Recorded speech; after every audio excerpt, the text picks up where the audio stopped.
बांग्लादेश में शेख हसीना की मुश्किलें बढ़ी, राजनयिक पासपोर्ट रद्द, गिरफ्तारी वारंट जारी, अंतर्राष्ट्रीय जांच शुरू। बांग्लादेश की राजनीतिक हलचल में एक और बड़ा मोड़ तब आया जब अंतरिम सरकार ने देश की अपदस्थ प्रधानमंत्री शेख हसीना और उनके 96 सहयोगियों के पासपोर्ट रद्द कर दिए। इन पर जुलाई अगस्त में हुए जन विद्रोह के दौरान हिंसा, मानवाधिकार उल्लंघन और जबरन गायब किए जाने की घटनाओं में शामिल होने के गंभीर आरोप हैं। पासपोर्ट रद्द होने का क्या मतलब है? शेख हसीना और उनके सहयोगियों का पासपोर्ट रद्द करना ये संकेत देता है कि अगर वे भारत से बाहर निकलने का प्रयास करेंगी तो उन्हें तुरंत गिरफ्तार किया जाएगा। भारत में निर्वासित हसीना की स्थिति अब बेहद नाजुक हो गई है। अंतर्राष्ट्रीय अपराध न्यायाधिकरण ने उनके खिलाफ गिरफ्तारी वारंट भी जारी कर दिया है, जिसमें 12 फरवरी को अदालत में पेश होने का आदेश दिया गया है। हसीना पर लगे आरोप और उनका राजनीतिक असर। शेख हसीना पर लगाए गए आरोपों में मानवता के खिलाफ अपराध और नरसंहार जैसे गंभीर मुद्दे शामिल हैं। उनके कार्यकाल के दौरान हिंसा और अल्पसंख्यकों के खिलाफ हमले की 1676 शिकायतें दर्ज की गई हैं। हाल ही में अंतरिम सरकार द्वारा गठित आयोग ने इस बात की पुष्टि की है कि हसीना के शासन के दौरान दर्जनों लोग जबरन गायब हुए थे।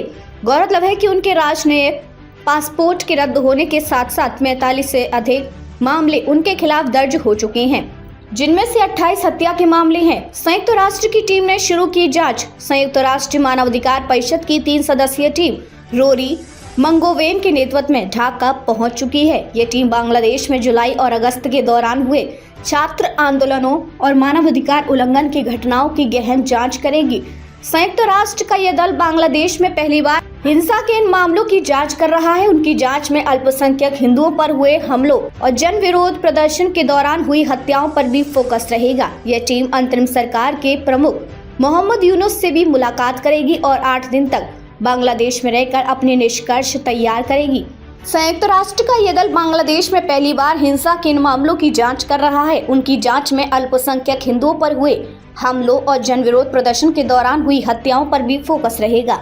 यह टीम अंतरिम सरकार के प्रमुख मोहम्मद यूनुस से भी मुलाकात करेगी और 8 दिन तक बांग्लादेश में रहकर अपने निष्कर्ष तैयार करेगी। गिरफ्तार हुए शेख हसीना समर्थक पत्रकार, पूर्व प्रधानमंत्री हसीना समर्थक, न्यूज चैनल एक तौर टीवी के पूर्व समाचार प्रमुख शकील अहमद और संवाददाता फरजाना रूपा को हाल ही में हत्या के एक मामले में गिरफ्तार किया गया है। दोनों पत्रकारों पर आरोप है कि वे आंदोलन के दौरान एक वस्त्र व्यापारी की हत्या में शामिल थे। यह गिरफ्तारी उस वक्त हुई जब दोनों पेरिस के लिए रवाना होने वाले थे।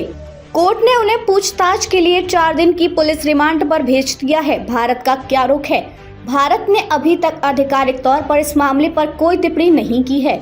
हालांकि बांग्लादेश की अंतरिम सरकार ने भारत से शेख हसीना के प्रत्यर्पण की औपचारिक मांग की है।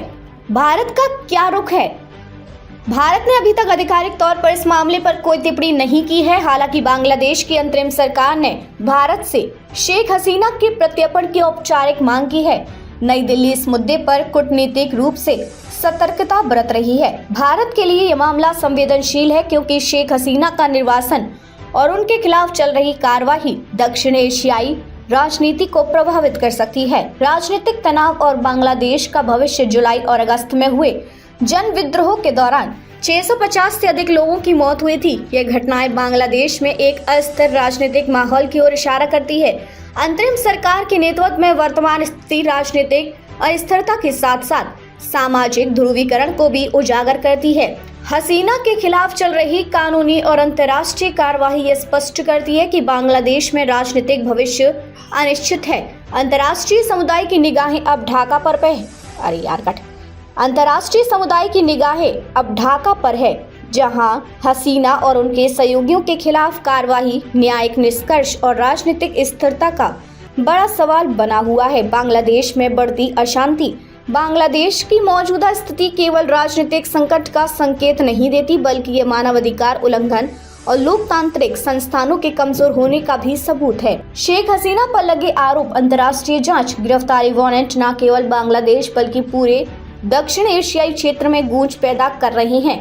अब सवाल यह है कि क्या अंतरिम सरकार बांग्लादेश में स्थिरता ला पाएगी या ये मामला और गंभीर राजनीतिक संकट की ओर बढ़ेगा।